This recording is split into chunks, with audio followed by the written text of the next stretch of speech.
ऐसा आपने शाहीन बाग में भी सुना था कि मुसलमानों को निकाल दिया, मार दिया, भगा देंगे। किसी मुसलमान को किसी ने उंगली भी टच करी? किसी मुसलमान को किसी ने एक चिट्ठी भी भेजी कि आप जाइए इस देश से? नहीं भेजी। वो मुसलमानों का इस्तेमाल कर रहे थे, टिकैत भाई सब किसानों का इस्तेमाल कर रहे हैं। राकेश टिकैत भाई भी पूरी कोरी राजनीतिक जो भी इनकी है ना, जितना भी आप देख रही हैं आंदोलन, 26 जनवरी को तो हमने बहुत पर हम सोच भी नहीं सकते कि 26 जनवरी के दिन किसान हमारे देश का इस तरीके की चीजें कर सकता है।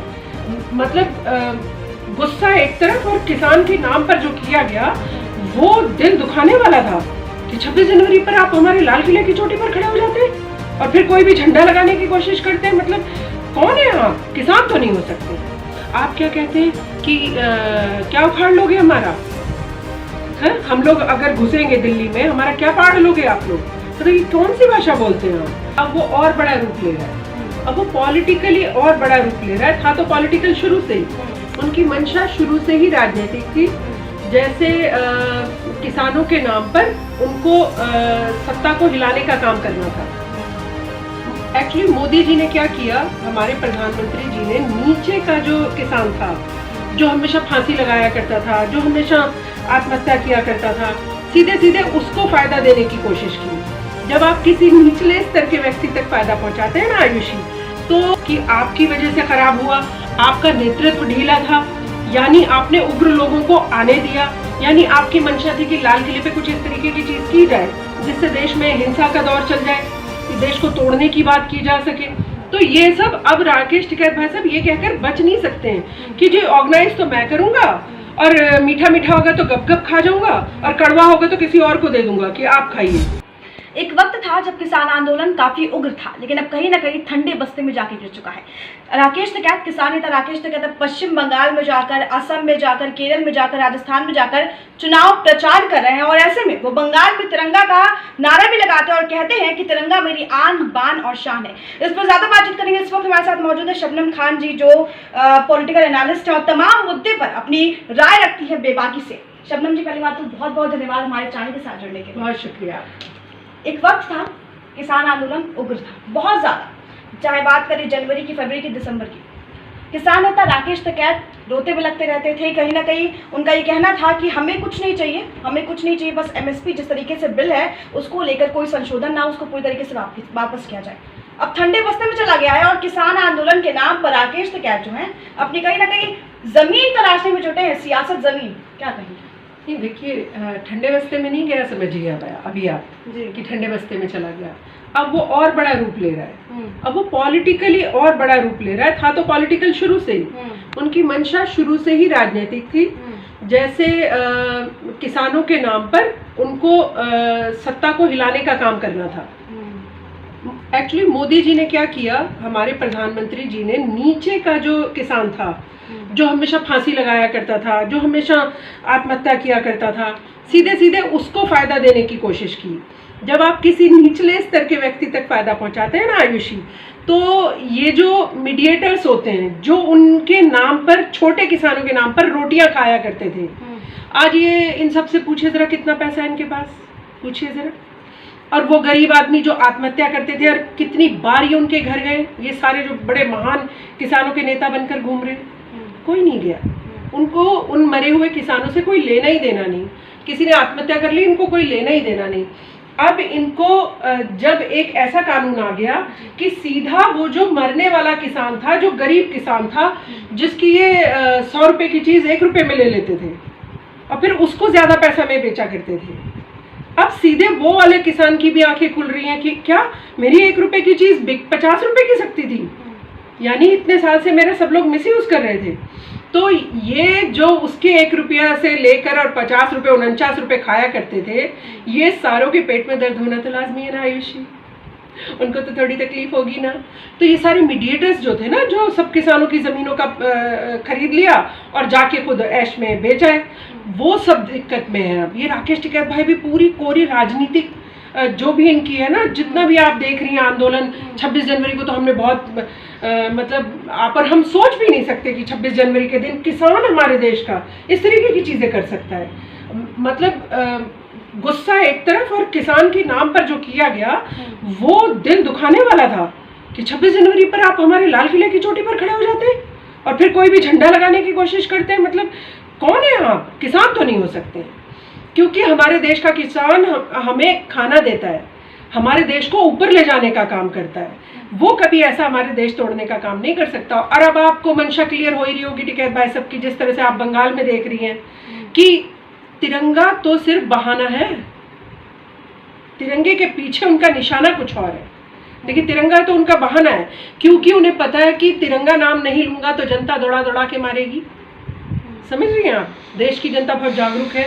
अगर हमने तिरंगा झंडा हाथ में नहीं ले रखा और तिरंगा के बिना नाम लिए कुछ कहेंगे तो जनता दौड़ा दौड़ा के मारेगी, समझ जाएगी। इसीलिए उन्होंने तिरंगे की आड़ ले ली है। मैं कह रही हूँ राकेश टिकैत भाई साहब, कोई भी कारण हो, अगर आपको कुछ लग रहा है कि, तो आपसे कृषि मंत्री बात कर रहे हैं। 11 बार बात करना आसान नहीं है आयुषी, आप सोच कर देखिए। 11 बार किसानों से बात करिए कृषि मंत्री ने। प्रधानमंत्री कह रहे मेरा फोन नंबर खुला हुआ है, आप बात करिए। मतलब बात करने की आपकी मंशा नहीं है, आप किसी के साथ सॉल्यूशन निकालना नहीं चाहते। आप ये मैं नहीं कह रही हूँ आयुषी, ये मैं टिकैत भाई साहब का बयान सुनकर बता रही हूँ आपको। उन्होंने क्या कहा कि आप कितना भी कुछ कर लीजिए, ये तो नवंबर दिसंबर तक चलेगा धरना। ये बंगाल की राजनीति की तरफ मत देखिए अभी आप इलेक्शन को, इसे आप उत्तर प्रदेश के इलेक्शन से जोड़िए। ये सब जो रचना रची गई है, ये यूपी के इलेक्शन के लिए रची गई है। अब वो फंड से हो रहा हो, कौन कौन फंड दे रहा है, ये तो एजेंसीज जांच करेंगी कि कहाँ से फंड आ रहा है इतना। आयुषी, क्या पर में 2 घंटा भी 20 लोगों को लेकर बैठ सकते हैं कहीं धरने पे?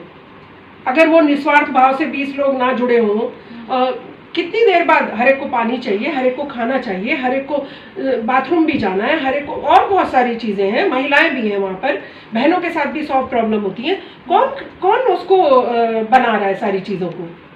2 घंटे बैठना मुश्किल है आयुषी। इतने 100 दिन से ज़्यादा चलाना तो आप सोचिए, बिना पैसे के तो चल नहीं सकता है। तो ये पैसा कहाँ से आ रहा है?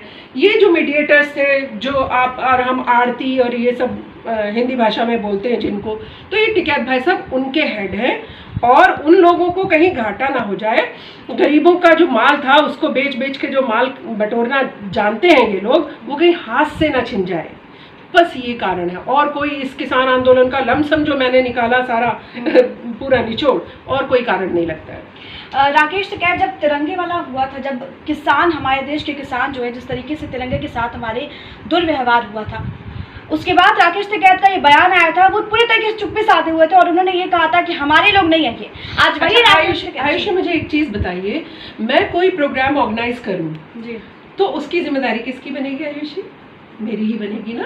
उसमें से 10 लोग उग्र हो जाए, उसमें से 10 लोग कुछ अच्छे हों। अगर कोई प्रोग्राम अच्छा होता है तो किसको श्रेय जाता है आयुषी, आप बताइए? जिसने ऑर्गेनाइज किया होता है। तो जो कुछ खराब होगा उसका श्रेय आप उन लोगों को नहीं देंगी क्या, कि आपकी वजह से खराब हुआ, आपका नेतृत्व ढीला था, यानी आपने उग्र लोगों को आने दिया, यानी आपकी मंशा थी कि लाल किले पे कुछ इस तरीके की चीज़ की जाए जिससे देश में हिंसा का दौर चल जाए, देश को तोड़ने की बात की जा सके। तो ये सब अब राकेश टिकैत भाई साहब ये कहकर बच नहीं सकते हैं कि जी ऑर्गेनाइज तो मैं करूंगा और मीठा मीठा होगा तो गप गप खा जाऊंगा और कड़वा होगा तो किसी और को दे दूंगा कि आप खाइए। ऐसे नहीं चलेगा। इस देश में कोई कुछ प्रोग्राम ऑर्गेनाइज करेगा तो उसको जिम्मेदारी भी निभानी होगी। देश का कानून भी यही कहता है। और कुछ समय देखते रहिए, अभी यूपी के इलेक्शन में पास ही हैं, 1 ही साल है, आप देख लीजिएगा, मंशा उनकी क्लियर हो जाएगी। यूपी में उतरने की बात भी वो कर रहे थे, यूपी में चुनाव लड़ने की बात वो बोल रहे हैं जहां जहां चुनाव होंगे हम हर जगह जाएंगे। आपको चुनाव से क्या लेना देना है? मैं बोल रही हूँ प्रदर्शन करना कोई बुरी बात नहीं है, हम सबको अलाउड है, लेकिन एक जो कानून है प्रदर्शन करने का, धरना करने का, जो तौर तरीका है कानूनन, उस तरीके से करने का है। आप क्या कहते हैं कि क्या उखाड़ लोगे हमारा? है, हम लोग अगर घुसेंगे दिल्ली में, हमारा क्या पाड़ लोगे आप लोग? मतलब ये कौन सी भाषा बोलते हैं आप? दिल्ली क्या दुनिया से अलग है? दिल्ली भी तो भारत का ही एक अंग है। मेरे देश के एक भी राज्य में कहीं कुछ होता है आयुषी, तो आप बताइए क्या मेरा दिल नहीं रोएगा अगर कोई भी घटना घट जाती है? तो आप कैसे महान अन्नदाता हो भाई? आप कौन से अन्नदाता हो? लाल किले की प्राचीर पे चढ़ के कोई अपने झंडे गाड़ रहे हैं और आप कह रहे हो कि हमारा कोई लेना देना नहीं, पुलिस की गलती है। और पुलिस ने अगर लाठी स्टील वाली ले ली तो पुलिस खराब हो गई। अरे अपराधियों से निपटने के लिए स्टील की क्या, मैं तो बोल रही हूँ और भी कोई चीज की आती है उसमें कील लगा के, तो वो वाली लेनी चाहिए।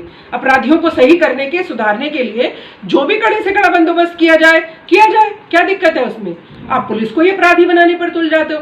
अपना अपराध नहीं बता रहे हैं कि मैं अननेसेसरी, जहां कृषि मंत्री आपसे बात कर रहा है, मैंने बोला हमें ले चलो, हम भी सुने जरा कृषि मंत्री आपसे ऐसा क्या कह देते हैं कि आप वापस आ जाते हैं। कृषि मंत्री बोल रहे हैं एमएसपी पे बात कर रहे हो, लिखवा कर ले लो, एमएसपी नहीं जाएगी, बोल रहे हैं वो सब कुछ लिख कर दे रहे हैं आपको। फिर आपकी कौन सी चीज रह जाती है? यानी कि आप पूरी कोरी राजनीति कर रहे हैं, सिर्फ राजनीति। बंगाल से उन्होंने ये भी नारा लगाया कि इस बार बीजेपी यूपी से तो क्या हर राज्य से साफ होगी, क्योंकि इस बार कहीं ना कहीं वो टीएमसी के साथ समर्थन करें, टीएमसी का वहाँ पे ममता बनर्जी को भी अच्छा आयुष, मुझे एक चीज बताइए कि आप किसानों की किस चीज के लिए बैठे थे? एमएसपी के लिए, है ना, और जमीन न छिन जाए इसके लिए। ऐसा आपने शाहीन बाग में भी सुना था कि मुसलमानों को निकाल दिया, मार दिया, भगा देंगे। किसी मुसलमान को किसी ने उंगली भी टच करी? किसी मुसलमान को किसी ने एक चिट्ठी भी भेजी कि आप जाइए इस देश से? नहीं भेजी। वो मुसलमानों का इस्तेमाल कर रहे थे, टिकैत भाई सब किसानों का इस्तेमाल कर रहे हैं कि देखिए आपकी तो ज़मीन छीन जाएगी, आपकी तो ज़मीन ले ली जाएगी, आपको तो किसानों के साथ बड़ा अन्याय हो जाएगा। तो ये सारी जो बेचारे थोड़े नासमझ किसान हैं और जो आड़तीए हैं, जो मीडिएटर्स हैं, किसान और जहां बिकती है फसल, उसके बीच वाले लोग हैं। आप बताइए, एक आम आदमी को तो 2 जून रोटी खाने को नहीं है, किसान को ऐसा किसान ही बताते हैं ना हमें कि हम इससे दुखी हैं, हमारे को ये सुविधा नहीं है, हमें वो सुविधा नहीं है। अब जब वो सुविधा मिलने जा रही